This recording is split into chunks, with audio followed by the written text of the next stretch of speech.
أعوذ بالله من الشيطان الرجيم بسم الله الرحمن الرحيم وأقيموا الصلاة وآتوا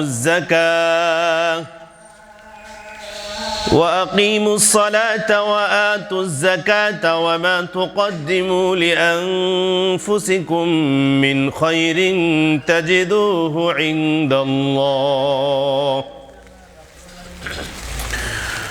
وقال رسول الله صلى الله عليه وسلم عن عبد الله بن عباس رضي الله تعالى عنه قال لا تدخل الملائكة بيتا فيه كلب ولا سورة يريد التماثيل التي فيها الأرواح رواه البخاري সমস্ত প্রশংসা সমস্ত গুণগান মহান আল্লাহ সুবহানাহু ওয়া তাআলার জন্য যে মহান রব্বুল আলামিন আমাদেরকে দয়া করে মায়া করে অনুগ্রহ করে জুমার সালাত আদায় করার উদ্দেশ্যে আজকে খোলা মাঠে সমবেত হওয়ার তৌফিক দিয়েছেন রব্বুল আলামিনের দরবারে শুকরিয়া আদায় করছি পড়ছি কালিমাত শুকর আলহামদুলিল্লাহ। আল্লাহ পাক রব্বুল আলামিন আমাদেরকে সময় মতো যারা আমরা আসতে পেরেছি আল্লাহ আমাদেরকে কবুল এবং মঞ্জুর করুন আমিন। আল্লাহ তাআলা বলছেন যখন জুমার সালাতের আজান হয় তখন তোমরা কি করো? জিকিরের দিকে আসো, সুবহানাল্লাহ। কিন্তু অনেকে এখনো পর্যন্ত আসতে পারেনি। আল্লাহ বলছেন বিসমিল্লাহির রহমানির রহিম ইয়া আইয়ুহাল্লাযীনা আমানু, পৃথিবীর ঈমানদার তোমরা যারা আছো, আল্লাহ পাক রব্বুল আলামিন ঈমানদারদেরকে সম্বোধন করে বলছেন ইযা নুদিয়া লিস-সালাতি মিন ইয়াউমিল জুমআহ, যখন জুমার সালাতের আজান দেওয়া হয় ফাসআউ ইলা যিকরিল্লাহি ওয়া যারুল বাই', তখন তোমরা দুনিয়ার সকল বেচা কেনা ব্যবসা কাজ কারবার বাদ দিয়ে আল্লাহর জিকিরের দিকে তথা তোমরা জুমার দিকে দৌড়াও, খুতবার দিকে দৌড়াও, সুবহানাল্লাহ। কিন্তু অনেকে এই কথা বারবার বলার পরেও আসতে পারে না। আল্লাহ পাক রব্বুল আলামিন আমাদেরকে আমল করার তৌফিক দিন, সকলে বলুন আমিন। বন্ধুরা আমার, আল্লাহর বিধান রাসূলের সুন্নাহ অনুযায়ী চলা এর মতো মজা আর কিছু নাই, আছে কি? আল্লাহর বিধান রাসূলের সুন্নাহর উপরে চলা ঈমানদারদের অন্তরে শান্তি তৃপ্তি। তবে পক্ষান্তরে যারা মুনাফিক হবে, মুমিন হবে না, তাদের জন্য এটা বড়ই কষ্টকর। আল্লাহ বলছেন ওয়া আকিমুস সালাতা ওয়া আতুজ যাকাত ওয়া আকিমুস সালাতা ওয়া আতুজ যাকাত ওয়া মা তুকদ্দিমু লিআনফুসিকুম মিন খায়রিন তাজিদুহু ইনদাল্লাহ, তোমরা সালাত কায়েম করো এবং তোমরা যাকাত আদায় করো, আর ওয়া মা তুকদ্দিমু লিআনফুসিকুম মিন খায়রিন তাজিদুহু ইনদাল্লাহ, তোমরা এই দুনিয়ার হায়াতি জিন্দেগিতে যা কিছু করো, তোমরা যা কিছু পরকালের জন্য পাঠাও, এর প্রত্যেকটা প্রতিদান আল্লাহর কাছ থেকে বর্ধিত আকারে পেয়ে যাবে, বলেন সুবহানাল্লাহ। দুনিয়ার জমিনে আমরা আখিরাতের জন্য যা কিছু পাঠাবো সব কিছু আল্লাহর কাছে মওজুদ থাকে, আল্লাহর কাছে ওই জিনিসগুলা রক্ষিত থাকে, বলেন সুবহানাল্লাহ। এটা বড় কঠিন কাজ। ওয়া আকিমুস সালাতা ওয়া আতুজ যাকাত ওয়ারকাউ মা'আর রাকিঈন, ওয়া আকিমুস সালাতা, তোমরা সালাত কায়েম করো, ওয়া আতুজ যাকাত, তোমরা যাকাত আদায় করো, ওয়ারকাউ মা'আর রাকিঈন, এবং তোমরা জামাতবদ্ধ হয়ে সালাত আদায় করো, সুবহানাল্লাহ। ওয়াস্তাঈনু বিস-সাবরি ওয়াস-সালাহ, তোমরা ধৈর্যের সাথে সালাতের মাধ্যমে আল্লাহর কাছে সাহায্য প্রার্থনা করো। ওয়া ইন্নাহা লাকাবীরাতুন ইল্লা আলাল খাশিঈন, এটা অনেক বড় কাজ, এটা অনেক গুরুদায়িত্ব, এটা বড় কঠিন কাজ। তবে মুত্তাকি মুমিনদের জন্য এটা মোটেও কোনো কঠিন নয়। সম্মানিত উপস্থিতি, যাদের অন্তরে মরিচা ধরেছে, যাদের অন্তরে জং ধরেছে, লোহার মধ্যে জং ধরে কি ধরে না? কাপড়ের মধ্যে তিলা বা কঠিন দাগ কলা গাছের, কচু গাছের দাগ পরে কি পরে না? তো এই সমস্ত দাগ উঠানোর জন্য আমরা সাবান, সুডা, ব্লেসিন পাউডার এই জাতীয় অনেক কিছু ব্যবহার করি। তো মানুষের অন্তর আছে, যেমন লোহায় মরিচা ধরে, লোহায় যদি মরিচা ধরে তাহলে লোহা মরিচা বা জং মুক্ত কিভাবে করতে হয়? প্রথমে ফোড়া দিতে, কামার শালায় নিয়ে এটারে ফোড়া দেয়, বাড়ি দেয়, তারপরে রেত দেয়, আস্তে আস্তে এটা কি হয়? পরিষ্কার হয়, জং দূর হয়। তা আল্লাহ রসুল বলছেন মানুষের অন্তরেও জং ধরে। আল্লাহু আকবার। যে অন্তরে জং ধরে এই অন্তরে আর আল্লাহর কথা, রসুলের কথা, ইসলামের শাশ্বত বিধানের কথা তার কাছে আর ভালো লাগে না। বন্ধুরা আমার, এটা আল্লাহ রসুল বলছেন। বাইহাকির মধ্যে এসেছে আন আব্দুল্লাহ ইবনে উমর রাদিয়াল্লাহু তাআলা আনহু قال قال رسول الله صلى الله عليه وسلم إن هذه القلوب تصدع كما يصدع حديد إذا أصابه الماء। অন্তরে মরিচা পড়ে যেমন লোহার মধ্যে মরিচা ধরে, জং ধরে, লোহার মধ্যে যেমন জং ধরে মানুষের অন্তরের মধ্যেও মরিচা বা জং ধরে। قيل يا رسول الله صلى الله عليه وسلم وما جلاوها। তাকে জিজ্ঞেস করা হলো, ইয়া রাসূলুল্লাহ, ইয়া হাবিবাল্লাহ, কিভাবে মানুষের অন্তরের মরিচা জং দূর করা যায়? বুঝলাম কাপড়ে যদি দাগ লাগে সাবান বা পাউডার, এতে কাজ না হলে সোডার সাথে আবার কি দিতে হয়? ব্লেসিন দিতে হয়, উঠে যায়। এরপরে যদি না উঠে হাইড্রোজ দিতে হয়। আরও কত কেমিক্যাল রয়েছে উঠানোর জন্য। শক্ত এবং কঠিন দাগকে উঠানোর জন্য শক্ত কেমিক্যাল প্রয়োগ করলে এগুলা আর থাকে না। তো মানুষের অন্তরে যদি জং ধরে, লোহায় জং ধরলে কামারের দোকানে নিয়ে বাড়ি দিলে, রেত দিলে ঠিক হয়। এখন মানুষের অন্তরে যদি জং ধরে কি করা লাগবে? ওয়ামা জালাওয়াহা ইয়া রাসূলুল্লাহ, মানুষের অন্তরে যদি জং ধরে, মরিচা ধরে, তাহলে কি করা লাগবে? কি করলে পরে মানুষের অন্তরের জং দূর হয়? আল্লাহ রাসূল বললেন, ক্বালা কাসরা যিকরুল মাউতি ওয়া তিলাওয়াতিল কুরআন। আল্লাহর হাবিব বললেন, ওহে আমার উম্মতেরা শোনো, বেশি বেশি মৌতের কথা, মৃত্যুর কথা স্মরণ করলে আর বেশি বেশি কোরআন তেলাওয়াত করলে ওই অন্তরের জং দূর হয়ে যায়। সুবহানাল্লাহ। বেশি বেশি জিকির, আফদালুল জিকির তেলাওয়াতুল কোরআন। কোরআন তেলাওয়াত হচ্ছে উত্তম একটি জিকির। এই জিকিরের মাধ্যমে, তেলাওয়াতের মাধ্যমে অন্তরের জং দূর হয়। সুবহানাল্লাহ বলেন। যারা সকালবেলা ফজরের সালাতের আগে বা পরে এইভাবে কোরআন তেলাওয়াত করে, মর্ম বুঝে পড়ে, কোরআনের মর্মটা বুঝে পড়ে, যে কয়েক আয়াত, যে কয়টা সূরা অথবা যেই কয়টা পারা পড়লো, যদি সে বুঝে বুঝে পড়তে পারে, না বুঝে পড়লেও সওয়াব আছে। সুবহানাল্লাহ কোন। আর যদি সে বুঝে বুঝে পড়ে, তাহলে এই লোকটা, যে ব্যক্তি আল্লাহর বিধান, আল্লাহর কথাগুলো এভাবে বুঝে বুঝে তেলাওয়াত করলো, সুবহানাল্লাহ, ওই ব্যক্তি অন্যান্য গুনাহ থেকে বেঁচে থাকার চেষ্টা করবে। সম্মানিত উপস্থিতি, এই জন্য আল্লাহ রসুল বললেন, ক্বালা কাসরা যিকরুল মাউতি, শোনো, অন্তরের মরিচা, অন্তরের জং যদি দূর করতে চাও তাহলে অবশ্যই তোমাদেরকে বেশি বেশি মৃত্যুর কথা স্মরণ করা লাগবে। এই ঈদগাহ মাঠে আমি এক ব্যক্তি কত মানুষের জানাজা পড়লাম, এই কথাটা যদি চিন্তা করি, কত মানুষকে নিজ হাতে আমি কবর দিলাম, কত মানুষের জানাজায় আমি উপস্থিত ছিলাম। তো একটা সময় হতে পারে আগামী দিনগুলাতে আমারও মৃত্যু হয়ে যাবে, আমার মউত এসে যাবে। তাহলে আল্লাহ রসুল বললেন, জবাবে বললেন যে ইযা কাসরা যিকরুল মাউত, বেশি বেশি মৃত্যুর কথা স্মরণ করবা, তাহলে অন্তরের জং দূর হবে, আল্লাহর ভয় পয়দা হবে। ওয়া তিলাওয়াতিল কুরআন, এবং বেশি বেশি কোরআন তেলাওয়াত করবে। বেশি বেশি কোরআন তেলাওয়াত করলে, বেশি বেশি কোরআনের তাফসির পড়লে এবং তাফসির মাহফিল শুনলে অন্তরের জং, অন্তরের মরিচা দূর হয়ে যায়। সুবহানাল্লাহ। অন্তরের জং ধরলে কি হয় জানেন? যেমনই ভাবে জামার মধ্যে যদি সুন্দর একটি জামা, এর মধ্যে তিলা পড়লে যেমন, দাগ লাগলে যেমন, এটা বিয়ে শাদী আচার অনুষ্ঠানে শ্বশুর বাড়ি পরে যাওয়া যায় না, যায় কি?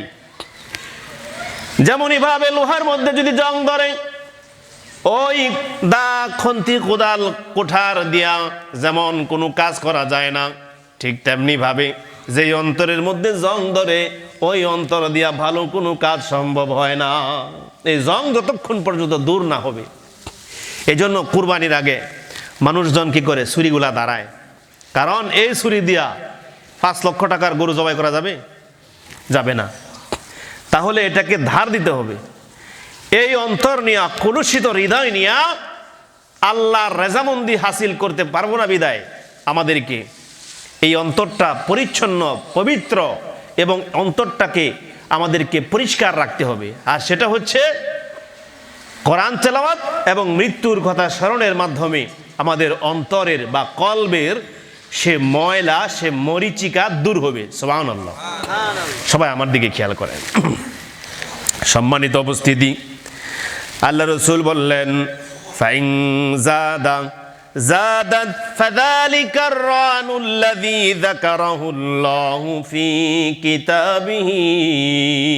সুবহানাল্লাহ। আল্লাহর পয়গম্বর বললেন, ফাইন জাদাত ফাযালিকার রানুল্লাযী, ওই সেই দাগ, এই সেই মরিচিকা, এই সেই জং, যেই জঙ্গের কথা, যেই মরিচিকার কথা, যে গাঢ় কালো দাগের কথা আল্লাহ তার কোরআনের মধ্যে বলেছেন, যাকারাহুল্লাহু ফি কিতাবিহি, যেই জং, যেই দাগ এবং যেই মরিচিকার কথা রব্বুল আলামিন তার কোরআনের ভিতরে বলেছেন। সূরাতুল মুতাফফিফিনের 14 নং আয়াতে। হাদিসটি ইবনে মাজার মধ্যে রয়েছে, 4244 নং হাদিস। আল্লাহ বলতেছে, শোনো, এই হাদিসের সাথে কোরআনের আয়াত এবং কোরআনের সাথে হাদিসটাকে ঢুকিয়ে দেওয়া হয়েছে। এখানে বলা হচ্ছে, আল্লাহ তাআলা বলছেন, কাল্লা কাল্লা বাল রানা আলা কুলুবিহিম মা কানু ইয়াকসিবুন। কখনো নয়, কখনো নয়, বরং সেই জং তাদের কৃতকর্মের কারণেই লেগেছে। আপনি বলতে পারবেন না। স্ত্রী বলতেছে, এটা এত সাবান দিলাম, সুডা দিয়া, ব্লিচিং দিয়া ভিজায় রাখলাম, জং তো উঠে নাই, এ দাগটা উঠে নাই। আপনি বলতেছেন, এটা কিভাবে লাগছে আমি জানিও না। আপনি বেঁচে গেলেন, আপনি জানেন না এটা কোত্থেকে লাগছে। কিন্তু আল্লাহ তাআলা এখানে বলতেছে, কাল্লা বাল রানা আলা কুলুবিহিম মা কানু ইয়াকসিবুন। কখনো নয়, এই জং, এই মরিচিকা তারা বলতে পারবে না এটা কিভাবে লাগছে আমি জানি না। কাল্লা বাল রন, এই রন মানে হচ্ছে জং। কখনো না, এই জং তাদের অজান্তে লাগে নাই, বরঞ্চ এই জং এবং মরিচিকা তাদের অন্তরে ধরেছে। এটার জন্য তাদের কৃতকর্ম এবং তারা নিজেরাই দায়ী। আল্লাহু আকবার। এই কথা বলতে পারবো না যে আল্লাহ আমি জানি না, এই কথা বলে বাঁচা যাবে না। সম্মানিত উপস্থিতি, এই জন্য জিকির এবং আল্লাহর স্মরণের মাধ্যমে জিহ্বাকে তরুতাজা রাখতে হবে, সদা সর্বদা আল্লাহকে স্মরণ করতে হবে। আল্লাহ তৌফিক দিক, বলুন আমিন। আন আবি মুসা রাদিয়াল্লাহু তাআলা আনহু قال مثل الذي يذكر ربه والذي لا يذكر مثل الحي والميت। বুখারীর মধ্যে হাদিসটি রয়েছে 6407 নং হাদিস এবং মুসলিমের মধ্যে রয়েছে 779 নং হাদিস। আল্লাহর পয়গম্বর বলেন, মাসালুল লাযী ইয়াযকুরু রাব্বাহু ওয়াল্লাযী লা ইয়াযকুরু মাসালুল হাইয়্যি ওয়াল মাইয়িত। যে ব্যক্তি তার রবকে স্মরণ করে, মহান মুনিব আল্লাহ সুবহানাহু ওয়া তাআলাকে স্মরণ করে, তার দৃষ্টান্ত হলো ওই ব্যক্তির ন্যায় যে ব্যক্তি জীবিত আছে, যার অন্তর জীবিত, যে ব্যক্তি জীবিত। আর যে ব্যক্তি আল্লাহকে স্মরণ করে না, যে ব্যক্তি তার রবের হুকুম মানে না, যে ব্যক্তি তার মহান রবকে চিনে না, রবের হুকুম আহকামের ব্যাপারে খবরাখবর রাখে না, ওই ব্যক্তির হৃদয় এবং ওই ব্যক্তি হলো মৃত্যুর ন্যায়, ওটা মৃত। অর্থাৎ এই হাদিসে বলা হয়েছে যে আল্লাহকে স্মরণ করে সে হচ্ছে জীবিত, আর যে আল্লাহকে স্মরণ করে না সে মৃত। একটা উদাহরণ দেই, উদাহরণ আমি একটু কম দেই। আমার এক ছোট ভাই সোহরাব, হাফেজ সোহরাব, আমাকে বলতেছে একটু উদাহরণ দিলে তো ভালো হয়, খালি কোরআন আর হাদিস। আপনার আলোচনায় আমি তো লাইভগুলা দেখি কোরআন আর হাদিস, উদাহরণ দিলে একটু আমরা একটু ভালো বুঝি। একটা উদাহরণ দিচ্ছি। উদাহরণটা হলো এখানে যেটা বলা হয়েছে জীবিত এবং মৃত। যে জিকির করে সে জীবিত, যে জিকির করে না, আল্লাহকে স্মরণ করে না, সে কি মৃত। একটা ছোট্ট বাচ্চাকে জিজ্ঞেস করলাম তোমার বাবা মা আছে? সে বলল মা আছে। তো বাবা? বাবা এটা থাইকাও না থাকার মতো। এই উত্তর আপনারা কোনোদিন শুনছেন? আজীব বিষয়, শোনার তো কথা। বাবা থাইকাও না থাকার মতো উত্তর শুনছেন না? যে সমস্ত বাবারা নেশা করে, জুয়া খেলে, অন্য অন্য নেশায় বিভোর থাকে, সংসারের খবরাখবর রাখে না, সন্তানের খরচপাতি দেয় না, দেখভাল করে না, এই সন্তানরাই তো কথা বলে। তা বলতেছে বাবা এটা থাইকাও না থাকার মতো। আমি বহু জনের কাছ থেকে শুনেছি। তারপরে এক মাকে জিজ্ঞেস করলাম, উনি যখনই কোনো মহিলা বাড়িতে সাহায্যের জন্য আসে, আমি তাকে খাবার খেয়েছি কিনা এবং তার বাড়ি কোথায়, সময় থাকলে সুযোগ হলে তাকে একটু জিজ্ঞেস করি। যদি আসলে সে প্রাপ্য হয় তাকে একটু প্রাপ্য হক বেশি দেওয়ার চেষ্টা করি। প্রিয় উপস্থিতি, তো মহিলারা বলে সন্তান আছে। অনেক সময় পুরুষ জনেরাও যখন সাহায্য চাইতে আসে তারা বলে সন্তান আছে কিন্তু থাইকাও কি না থাকার মতো, বলে না? বলে। এই জন্য আল্লাহ রাসূল বলতেছে মাসালুল্লাযী ইয়াযকুর রাব্বাহু ওয়াল্লাযী লা ইয়াযকুরু মাসালুল হাইয়্যি ওয়াল মাইয়িত। যে জিকির করে, যে আল্লাহকে স্মরণ করে, যে আল্লাহর হুকুম মানে, আর যাই মানে না, তাদের উদাহরণ হলো জীবিত এবং মৃত্যুর ন্যায়। ওই মৃত ব্যক্তি যেটা মরে গেছে আর জীবিত থাকার পরেও মৃত, কারণ সে মহান আল্লাহকে স্মরণ করে না, মা বাপকে খাবার দেয় না বলে সন্তানকে অস্বীকার করে, আমার সন্তানই নাই। আরেকজন বলতেছে ওনার সন্তান আছে, ওনার 4টা-5টা সন্তান। কিউ ভাই আপনার নাকি 4টা-5টা সন্তান? হুজুর সন্তান থাকলে কি হবে, এগুলা না থাকলেই ভালো ছিল। আবার অনেক সময় সন্তানও বলে পিতা আছে কিন্তু এটা থাকলে না থাকার মতো। প্রিয় ভাই আমার, এটাই এই হাদিসের ভিতরে ইঙ্গিত করা হয়েছে। আল্লাহ রাসূল সাল্লাল্লাহু আলাইহি ওয়াসাল্লাম আমাদেরকে বলতেছে, ও আমার উম্মতেরা শোনো, তোমরা তোমাদের জিহ্বাকে, তোমরা তোমাদের সময়গুলোকে জিকিরের মাধ্যমে তরুতাজা রাখো। আল্লাহ রাব্বুল আলামিন বেশি বেশি আল্লাহর জিকির করার তৌফিক দিন, বলুন আমিন। প্রিয় উপস্থিতি, ঘরের ভিতরে জিকির করতে হবে। কার জিকির করতে হবে? আল্লাহর জিকির। যেই ঘরের ভিতরে আল্লাহর জিকির থাকবে এই ঘরে বরকত দিবে কে? কিন্তু আজকে আমাদের ঘরে কি জিকির আছে? বলেন আমাদের ঘরে কি আজকে জিকির আছে? জিকির নাই। আল্লাহকে স্মরণ করি না আমরা আমাদের ঘরে। আমাদের ঘরের ভিতরে শুধু টিভির আওয়াজ, মোবাইলের শব্দ, মোবাইলে গান বাজতেছে, মোবাইলে উচ্চ আওয়াজে সাউন্ডে গান বাজে, ছবির আওয়াজ হয়, নাটকের আওয়াজ হয়। আল্লাহ রাসূল বলছেন, আনা ইবনে উমর রাদিয়াল্লাহু তাআলা আনহু قال قال رسول الله صلى الله عليه وسلم اجعلوا في بيوتكم من صلاتكم ولا تتخذوها قبورا। বুখারী, আবু দাউদ, মুসলিমের হাদিস। মুসলিমে হাদিসটি রয়েছে 1043 নং হাদিস। আল্লাহ রাসূল বলছেন আজআলু ফি বুয়ুতিকুম মিন সালাতিকুম, তোমরা তোমাদের ঘরের ভিতরে সালাত পড়ো। সুবহানাল্লাহ, তোমরা তোমাদের ঘরের ভিতরে সালাত পড়ো। আজআলু ফি বুয়ুতিকুম মিন সালাতিকুম, ঘরের ভিতরে কোন সালাত পড়ব? সুন্নাত নফল সালাতগুলা। আল্লাহ তৌফিক দেখ, বলুন আমিন। ঘরের ভিতরে সালাত পড়ব, সুন্নাত এবং নফল। সম্মানিত উপস্থিতি, রাজুলুন আ'মা, অন্ধ ব্যক্তি আল্লাহর রাসূলের কাছে জানতে চাইল, আই রাখাসা ফি বাইতি ফালাম্মা ওয়াল্লা দাআ আল্লাহু, এই ব্যক্তি আল্লাহ রসুলের কাছে জানতে চাইলেন, ইয়া রাসূলুল্লাহ, আমি তো অন্ধ মানুষ, আব্দুল্লাহ ইবনে উম্মে মাখতুম, আমার কোনো পরিচালক নেই, আমি কি ঘরে সালাত পড়তে পারি? আমাকে যে কেউ মসজিদে নিয়ে আসবে আবার বাড়িতে নিয়ে যাবে, আমার পরিচালক নেই। আল্লাহ রসুল বললেন, ঠিক আছে, তোমাকে অনুমতি দেওয়া হলো। অতঃপর লোকটি যখন পিঠ ঘুরায়া বাড়ির দিকে রওনা করলেন, আল্লাহ রসুল তাকে ডাকলেন, এই যে দাঁড়াও, তুমি কি সালাতের আজান শোনো? সে বলতেছে, না, আমি আজান শুনি। আল্লাহ রসুল বললেন, তোমার জন্য অনুমতি নাই যে তুমি বাসায় সালাত পড়বে। তাহলে ফরজ সালাতগুলা কোথায় পড়তে হবে? মসজিদের ভিতরে। যদি ফরজ সালাতগুলা আপনি মসজিদে জামাতের সাথে পড়েন, তাহলে সওয়াব বেশি দিবে কে? আল্লাহ বেশি সওয়াব দিবে। আল্লাহ রসুল বলছেন, সালাতুল জামাআহ, আপনি যদি সালাতটা জামাতের সাথে পড়েন, আফদালু মিন সালাতিল ফাযযি বি27 দারাজা, ওই সালাত একাকীর সালাত যেটা বাসায় পড়তেছে বিনা রুখসতে, বিনা কারণে, বিনা উজুরে।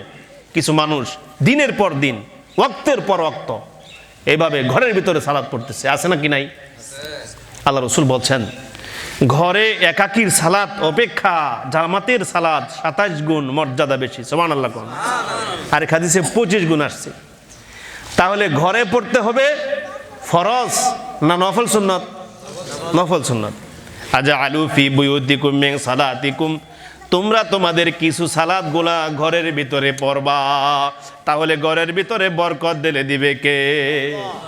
কিছু মুসল্লি এমন আছে, মসজিদে ফজর পড়তে আসছে, ফজর পড়া গিয়া দেখে বউ ঘুমায় আছে, সন্তানেরাও ঘুমায় আছে। দেখে কি দেখে না? মেয়ে ঘুমায় আছে, ছেলের বউ ঘুমায় আছে, নিজের বউ ঘুমায় আছে। তাহলে ওনাদের জন্য একটা টিপস, একটা কৌশল শিখিয়ে দেওয়া হয় এইভাবে, যে আপনারা একটু আগে উঠা একটু মৃদু সুরে কোরআন তেলাওয়াত করেন, যাতে তারা গুনগুন শব্দ শুনতে পায়, এবং ঘরের ভিতরে আপনি সালাত পড়েন, তাহলে ঘরে বরকত দেখা দিবে। এবং যাদের অন্তরে এবং যাদের কানে শয়তান এভাবে লেগে আছে, তাদের শয়তান দূর হবে এবং তারা উঠে যাবে। সুবহানাল্লাহ। আর আমরা চুপ করে আস্তে করে দরজাটা বন্ধ করে গেটটা লাগাই দিয়ে চলে আসি, এরা টেরই পায় না। এজন্য খুব সাবধান। ওয়ালা তাত্তাখিযুহা কুবুরান, তোমরা তোমাদের ঘরগুলাকে কবরের ন্যায় বানায়ও না। কবরে সেজদা দেওয়া যায় না। কিছু মানুষ তাদের ঘরের ভিতরে সেজদা দেয় না, আছে না নাই? ঘরের ভিতরে নামাজ পড়ে না। এই সামনের কাতারে অনেক মুসল্লি আমার বসা আছে, ওনারা মসজিদে 5 ওয়াক্ত সালাত পড়ে, কবে যে শেষ ঘরে নামাজ পড়ছেন এও মনে নাই। পরে ঘরে পরে কোনটা জানেন? ওই যে ফরজটা পরে, যেই ফরজটা মসজিদে আসতে পারছে না এইটা পরে, কিন্তু সুন্নত আর নফল যে ঘরে কবে থেকে পড়ে না এটা মনেই নাই। এটা পড়বেন ইনশাআল্লাহ, বলেন ইনশাআল্লাহ। আমি ব্যক্তিগতভাবে এটা চেষ্টা করি ঘরে কিছু পড়ার, এবং পড়ি রীতিমতো, আলহামদুলিল্লাহ। সম্মানিত উপস্থিতি, আল্লাহ রাসূল সাল্লাল্লাহু আলাইহি সাল্লাম বলছেন, আন আবি হুরায়রা রাদিয়াল্লাহু তাআলা আনহু قال عن النبي صلى الله عليه وسلم مثل البيت الذي يذكر الله فيه والبيت الذي لا يذكر الله فيه مثل الحي والميت। এর আগের একটা হাদিসের নেই, ওইটাকে বলা হয়েছে মানুষ জীবিত মৃত, আর এখানে বলা হচ্ছে মাসালুল বাইতিল্লাযী ইয়াযকুরুল্লাহু ফি বাইতিহি ওয়াল্লাযী লা ইয়াযকুরু ফীহি মাসালুল হাইয়্যি ওয়াল মাইত। ওই ঘরে জীবিত, যেই ঘরে কোরআন তেলাওয়াত করা হয়, কোন সুবহানাল্লাহ। এটাও একটা বিল্ডিং, এটাও একটা বিল্ডিং, এটাও একটা বিল্ডিং, কিন্তু এই দুই বিল্ডিং এর চাইতে এই বিল্ডিং এর ভিতরে বেশি কোরআনের তেলাওয়াত করা হয়। সুবহানাল্লাহ। আল্লাহ রাসূল বলেন, শোনো শোনো, মাসালুল হাই মাসালুল বাইতিল্লাযী ইয়াযকুরুল্লাহু ফীহি ওয়াল বাইতি আল্লাযী লা ইয়াযকুরুল্লাহু ফীহি মাসালুল হাই ওয়াল মাইত। যেই ঘরে আল্লাহর জিকির করা হয়, যেই ঘরে আল্লাহর কোরআন তেলাওয়াত করা হয়, ওই ঘর জীবিত। আর যেই ঘরে আল্লাহর কোরআন তেলাওয়াত করা হয় না, যেই ঘরে আল্লাহকে স্মরণ করা হয় না, আল্লাহর জিকির করা হয় না, ওই ঘর মৃত, ওই ঘর মৃত। আমার ঘর কুঁড়ে ঘর হতে পারে, কাঁচা হোক তবু ভাই নিজেরই বাসা। পাকা হোক তোমার দালান কোঠা, তোমার দালান কোঠা শত লক্ষ টাকা দিয়ে তুমি করেছ, কোটি টাকা খরচ করেছ, সুন্দর সুন্দর ফার্নিচার দ্বারা সাজিয়েছ, কি সুন্দর টাইলস করেছ, অ্যালুমিনিয়াম লাগিয়েছ, গ্লাস লাগিয়েছ, দামি দামি বিছানাপত্র তুমি সুন্দর করে সাজিয়েছ। কিন্তু আল্লাহ রাসূল বলছেন মাসালুল বাইতিল্লাযী ইয়াযকুরুল্লাহু ফীহি ওয়াল বাইতি আল্লাযী লা ইয়াযকুরুল্লাহু ফীহি মাসালুল হাইয়্যি ওয়াল মাইয়িত। যেই ঘরে আল্লাহর জিকির করা হয়, আল্লাহর কোরআনের তিলাওয়াত করা হয়, ওই ঘর জীবিত। আর যেই ঘর আল্লাহকে স্মরণ করা হয় না, আল্লাহর জিকির এবং কোরআনের তেলাওয়াত করা হয় না, ওই ঘর মৃত। চিন্তা করেন তো, আপনার ঘর জীবিত না মৃত? এই আতলাপুরের 4 তালুকের কত ঘরে আমি গিয়েছি, খেয়েছি, আলহামদুলিল্লাহ। আমাকে দেখায় এই যে ঘর কত সুন্দর করে সাজিয়েছে। আমি আপনাকে বলছি আপনার ঘরটা কত সুন্দর। এই ঘরে কি আল্লাহকে স্মরণ করা হয়? আপনার স্ত্রী, আপনার কন্যা, আপনি নিজে আজকে সকালে কি কোরআন তেলাওয়াত করেছেন? গতকালকে করেছিলেন? এক সপ্তাহে একদিন কি করেছেন? আপনার স্ত্রী সেই কবে কোরআন খতম করে তাকের মধ্যে উঠায়া রেখে দিয়েছে, আজ পর্যন্ত কোরআন ধরতেছে না, সময় পাচ্ছে না। ওর সব সময় আছে। ওর সকালের রান্না করা শেষ, খাবার খাওয়া শেষ, দুপুরে না রান্নার জন্য ব্যস্ত, সন্ধ্যা না হতেই রাতের রান্না শেষ, সব কাজগুলো অ্যাডভান্স। কিন্তু আল্লাহর জিকিরের বেলায়, আল্লাহর কোরআনের তেলাওয়াতের বেলায় একেবারে জিরো। সম্মানিত উপস্থিতি, মুন্সি বাড়ির মেয়ে, আলেম বাড়ির মেয়ে আপনার বাড়িতে এসে কোরআন ভুলে গেছে। আপনার বাড়িতে কোরআনের চর্চা না থাকার কারণে। ওর বাপ মা ভালো ছিল, ওর আত্মীয় স্বজন, রক্তের বংশের মানুষ খুব নামাজি, পরহেজগার, কোরআন তেলাওয়াতকারী, আপনার বাড়িতে সব শেষ। হয় কি হয় না? হচ্ছে। বাঘের বাচ্চা ছাগলের বাচ্চার সাথে চলতে চলতে খের ঘাস কোটা খাওয়া শুরু করে দিয়েছে। আপনার বাড়িতে সব বদ্দিনীদের আস্তানা। আপনার মা, আপনার বোন, আপনার ভাইয়ের বউগুলা, বাড়ির সমস্ত মহিলাগুলা, এরা বদ্দিন মার্কা হওয়ার কারণে এই মেয়েটা আয়সা এখানে আয়সা তাদের সাথে মিলেমিশে একাকার হয়ে গিয়েছে। এজন্য বাড়ির পরিবেশটা ভাই আপনাকে কষ্ট দেওয়ার জন্য নয়, বাড়ির পরিবেশটাকে ভালো করুন। এই মা, এই মহিলারা এরা হচ্ছে কন্ট্রোল প্রসেসিং ইউনিট। এখান থেকে শক্তি উৎপন্ন হয়, এখান থেকে আগামী দিনের জেনারেশন, আগামী প্রজন্মের জন্ম হচ্ছে। এখান থেকে তারা এইভাবে করে তারা অগ্রসর হচ্ছে সামনের দিকে। সম্মানিত উপস্থিতি, আমি সময় দেখতে পাচ্ছি না, ঘড়িটা মনে হয় নষ্ট, একটু কিছু দেন। সম্মানিত উপস্থিতি, এজন্য খুব ভালো করে আমাদেরকে খেয়াল রাখতে হবে, আমাদেরকে স্মরণ করতে হবে যে ঘরের ভিতরে যেন জিকির নিশ্চিত করা হয়। বলেন ইনশাআল্লাহ করবো কাজটা। গভীর রাত পর্যন্ত জেগে থাকবো না, বলেন ইনশাআল্লাহ। গভীর রাত পর্যন্ত জেগে থাকলে সকালে উঠবে কি করে? বলেন তো উঠবে কি করে? আমরা তো আর আরবদের মতো না, বাঙালি। আরবরা একটা মাশাআল্লাহ, এই সবাই না কিন্তু বেশিরভাগ আরবদের একটি গুণ হচ্ছে রাত 3টার সময় আর 2টার সময় ঘুমাইছে। আপনি বলবেন ফজরে আসছে না কেন? বলতেছে অনেক রাতে ঘুমাইছি। আরবরা যত রাতেই ঘুমাক না কেন ফজরে ইনশাআল্লাহ হাজির, আলহামদুলিল্লাহ। এইভাবে আল্লাহ তাদের মতো আমাদেরকে হওয়ার তৌফিক দেন, বলেন আমিন।